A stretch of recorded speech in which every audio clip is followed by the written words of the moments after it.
आणि आताच्या घडीची सर्वात मोठी आणि महत्त्वाची बातमी, मनसे अध्यक्ष राज ठाकरेंचा उद्धव ठाकरेंना युतीसाठी प्रस्ताव। महेश मांजरेकर यांना दिलेल्या मुलाखतीमध्ये राज ठाकरेंनी ही मोठी भूमिका व्यक्त केलेली आहे। कुठच्याही मोठ्या गोष्टीसाठी आमच्यातले वाद भांडणं या गोष्टी किरकोळ आहेत। महाराष्ट्र खूप मोठा आहे असं राज ठाकरेंनी या मुलाखतीमध्ये म्हटलंय। महाराष्ट्राच्या अस्तित्वासाठी ही भांडणं आहेत, वाद आहे, या गोष्टी अत्यंत क्षुल्लक आहेत असं राज ठाकरे यांनी म्हटलंय। एकत्र येणं आणि एकत्र राहणं ही फार कठीण गोष्ट आहे असं मला वाटत नाही असं देखील राज ठाकरेंनी या मुलाखतीमध्ये म्हटलंय। पण विषय फक्त इच्छेचा आहे आणि माझ्या एकट्याच्या इच्छेचा विषय नाही किंवा माझ्या स्वार्थाचा विषय नाही असं देखील राज ठाकरेंनी या मुलाखतीमध्ये म्हटलेलं आहे। महत्त्वाची आणि मोठी बातमी आताच्या घडीची। मी का म्हटलं तुला की आज समजा शिवसेना फुटली नाही, फुटली तर तुम्ही अजूनही एकत्र येऊ शकता का?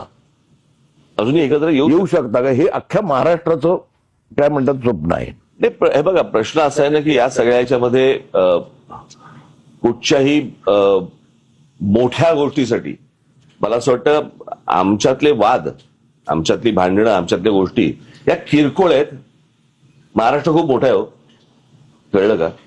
या महाराष्ट्राच्या अस्तित्वासाठी, मराठी माणसाच्या अस्तित्वासाठी ही भांडणं आणि हे वाद आणि ह्या सगळ्या गोष्टी अत्यंत क्षुल्लक आहेत, अत्यंत क्षुल्लक आहेत। त्याच्यामुळे एकत्र येणं आणि एकत्र राहणं यात काही मला फार कठीण गोष्ट आहे अशातला मला वाटत नाहीये। परंतु विषय फक्त इच्छेचा आहे। हा एकट्या माझ्या इच्छेचा नाहीये विषय आणि माझ्या काही स्वार्थाचा पण विषय नाहीये। मला असं वाटतं आपण लार्जर पिक्चर बघणं गरजेचं आहे। महाराष्ट्राचा स्वार्थ मी पाहतोच आहे म्हणजे तर माझं म्हणणं आहे की सगळ्या महाराष्ट्रातल्या राजकीय पक्षांमधल्या सगळ्या मराठी लोकांनी येऊन एकच पक्ष काढावा। मी का म्हटलं तुला की आज समजा शिवसेना फुटली नाही, फुटली तर तुम्ही अजूनही एकत्र येऊ शकता का? अजूनही एकत्र येऊ शकता का? हे अख्ख्या महाराष्ट्राचं काय म्हणतात स्वप्न आहे। हे बघा, प्रश्न असा आहे ना की या सगळ्याच्या मध्ये कुठच्याही मोठ्या गोष्टीसाठी मला असं वाटतं आमच्यातले वाद, आमच्यातली भांडणं, आमच्यातल्या गोष्टी या किरकोळ आहेत। महाराष्ट्र खूप मोठा आहे हो, कळलं का? या महाराष्ट्राच्या अस्तित्वासाठी, मराठी माणसाच्या अस्तित्वासाठी ही भांडणं आणि हे वाद आणि ह्या सगळ्या गोष्टी अत्यंत क्षुल्लक आहेत, अत्यंत क्षुल्लक आहेत। त्याच्यामुळे एकत्र येणं आणि एकत्र राहणं यात काही मला फार कठीण गोष्ट आहे अशातला मला वाटत नाहीये। परंतु विषय फक्त इच्छेचा आहे।